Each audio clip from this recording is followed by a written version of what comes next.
आप सबका बहुत बहुत स्वागत। साथियों, इंडिया गठबंधन अपना पहला चुनाव लड़ने जा रहा है,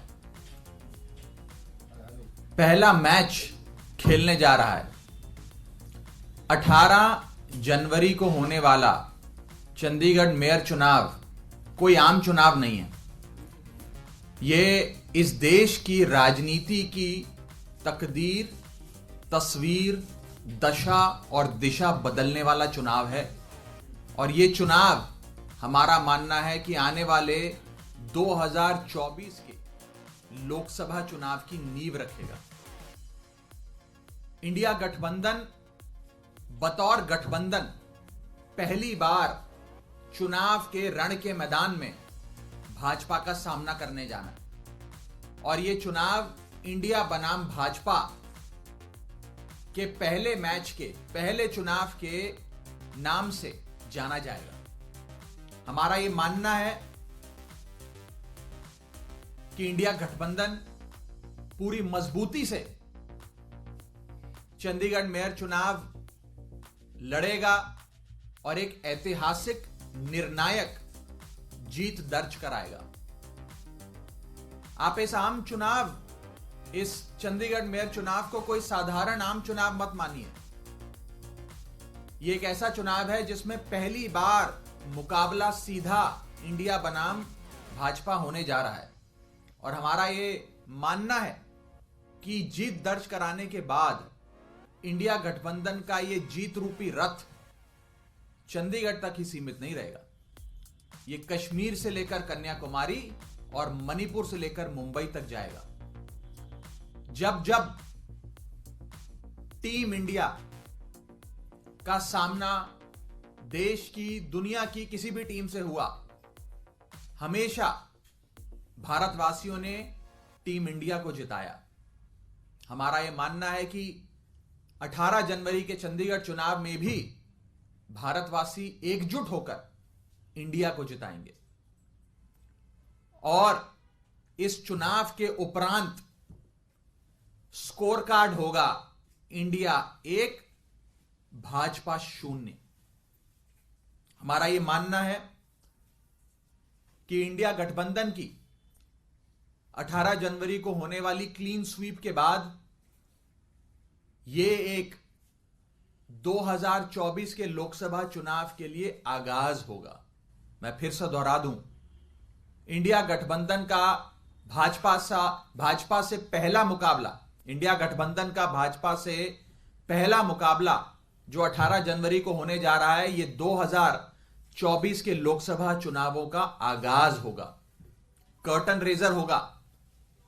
और यह एक टोन सेट करेगा कि आने वाले जो भी चुनावी मुकाबले होंगे इंडिया बनाम भाजपा, उसके क्या नतीजे होंगे।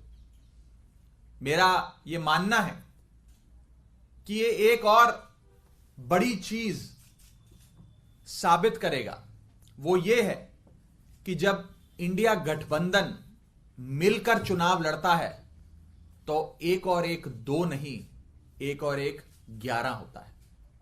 यह चंडीगढ़ का 18 जनवरी का चुनाव सिद्ध करेगा। और इसके संदेश, इसका मैसेज, जो जीत का, इंडिया गठबंधन की जीत का मैसेज होगा, यह देश के कोने कोने तक पहुंचेगा। लोगों को जो आज एक तानाशाह निकम्मी भाजपा सरकार से मुक्ति चाहिए, उसकी एक आस लोगों के मन में जगाएगा कि अगर इंडिया गठबंधन एकजुट होकर चुनाव लड़ता है तो इंडिया गठबंधन ही वो चुनाव जीतता है। और इंडिया से जो जो टकराएगा वो चूर चूर हो जाएगा। ये मैसेज इस चुनावों से अवश्य निकलेगा।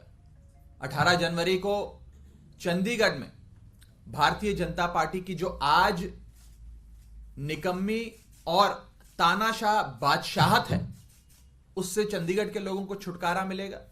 इंडिया गठबंधन वो छुटकारा दिलाएगा और 2024 में केंद्र में बैठी तानाशाह और निकम्मी भाजपा सरकार से भी देश की जनता को इंडिया गठबंधन ही छुटकारा दिलवाएगा।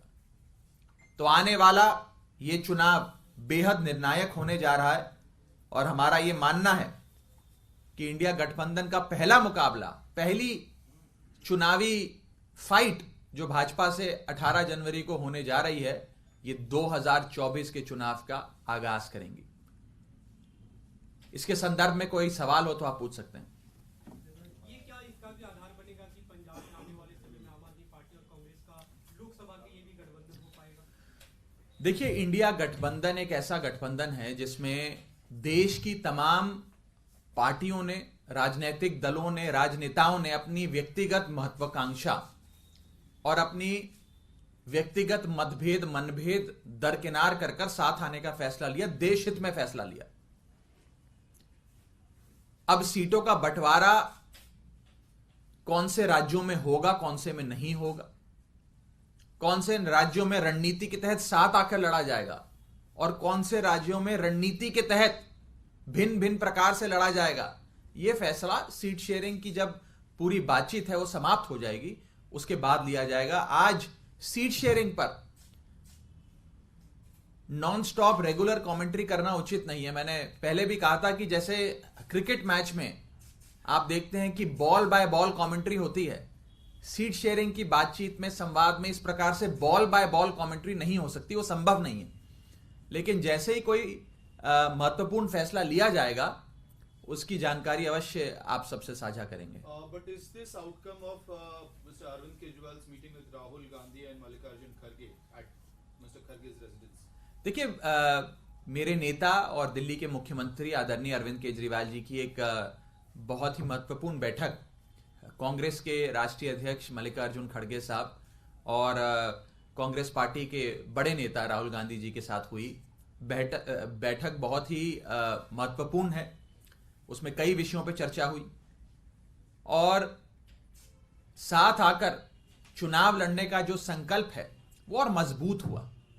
मेरा अपना ये मानना है कि अगर इंडिया गठबंधन की पार्टियां और खास करके ये दो पार्टियां साथ आती हैं तो भाजपा के लिए एक और एक, दो नहीं, एक और एक 11 का जो हमारी ताकत है वो एक और एक 11 हो जाएगी, उसका सामना भाजपा को करना पड़ेगा। सर, मेयर पद पे आम आदमी का होगा या मेयर आम आदमी पार्टी का और 2 डिप्टी मेयर, सीनियर और डिप्टी मेयर वो कांग्रेस के। सर, सुंदरकांड करने जा रहे हैं कोई दिल्ली में, पर इसमें ओवैसी ने बड़ी आपत्तिजनक टिप्पणी की और कहा है कि आरएसएस के छोटे इंचार्ज हैं और साहबानों की बात की इस तरह से। देखिए, मैं किसी अन्य नेता ने कोई टिप्पणी करी उस पर कोई और टिप्पणी नहीं करना चाहता। जिसने जो टिप्पणी करी वो उसको मुबारक। लेकिन सर, उन्होंने कहा है कि सबको, उन्होंने ये कहा है कि आरएसएस का छोटा रिचार्ज है। जैसा कि मैंने कहा, कोई शख्स कोई टिप्पणी कर रहा है उस पर मैं टिप्पणी करूं, मुझे मैं इन सारी चीजों से बचता हूं। मैं एक उन्होंने ये बात दोहराई है, आप लोग कहते हैं, उन्होंने कहा है कि 22 जनवरी को प्राण प्रतिष्ठा का जो कार्यक्रम है उसकी वजह से आप दिल्ली में सुंदरकांड हम तो, मैं बस इतना ही कहना चाहूंगा कि अरविंद केजरीवाल जी प्रभु श्री राम के परम भक्त हैं और वे अपने जीवन का कोई भी बड़ा काम है या कोई नए काम की शुरुआत करते हैं तो बजरंग बली के और प्रभु श्री राम के चरणों की धूल अपने माथे पे लगा के करते हैं। उन्होंने दिल्ली में श्रवण कुमार बनके हजारों बड़े बुजुर्गों को तीर्थ यात्रा करवाई।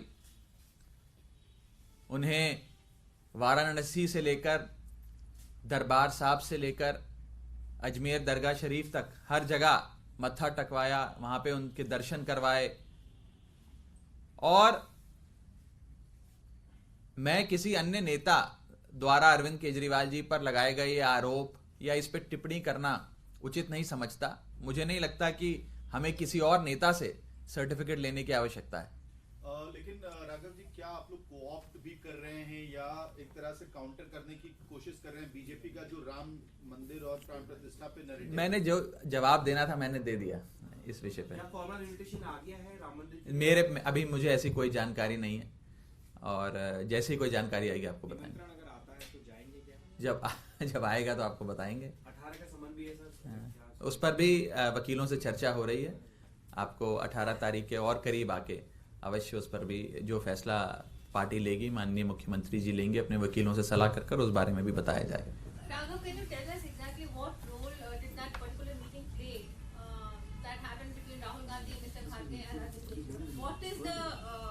Well, in very Because we believe that many things were finalized at that meeting. Is it true? Like for instance, the Chandigarh deal, was it finalized at that meeting? See, first of all, since I was present in the meeting, it is only fair that I limit my discourse and limit my commentary on that meeting. However, since you've asked this question, I can say this in a very measured manner that the meeting that took place between my leader and the Honorable Chief Minister of Delhi, Mr. Kejriwal, and the Congress President, Shri Mallikarjun Kharge ji, and senior Congress leader, Shri Rahul Gandhi ji, was a meeting that was very, very significant. It has further strengthened our collective resolve to save India and to come together